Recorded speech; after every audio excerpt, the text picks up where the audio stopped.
বর্তমানে আন্তর্জাতিক ফুটবল হচ্ছে সবচেয়ে বড় জুয়া। এখানে billion billion trillion trillion dollar খরচ আছে মানুষের পিছনে।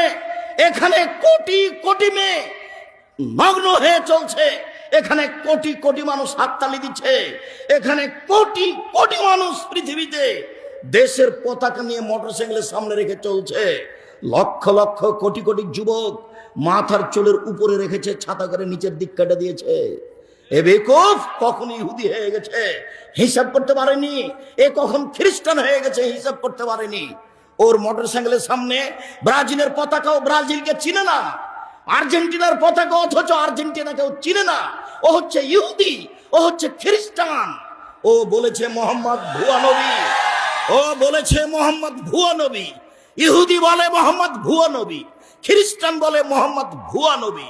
আল্লাহ তাআলা বলেন মোহাম্মদ লাম তারদা আনকা ইয়াহুদু ওয়ান নাসারা হাত্তা তাত্তাবিআ মিল্লাতাহুম। মোহাম্মদ ইহুদি তোমাকে কোনোদিন মেনে নেবে না। আল্লাহ বলছেন মোহাম্মদ খ্রিস্টান তোমাকে কোনোদিন মেনে নেবে না। তুমি ইহুদি হয়ে যাও তাহলে মানবে, তুমি খ্রিস্টান হয়ে যাও তাহলে তোমাকে মানবে। এই মুসলমানের সন্তান, মুসলমানের বাচ্চা, তোমার লজ্জা আছে? তোমার শরম আছে? তোমরা বাপ বেটাকে যদি আমি আব্দুর রাজ্জাক বিন ইউসুফ মূর্খ প্রমাণ করতে না পারি, জাতির সামনে বক্তব্য দেবো না বেটা। মনে করছো আমি নতুন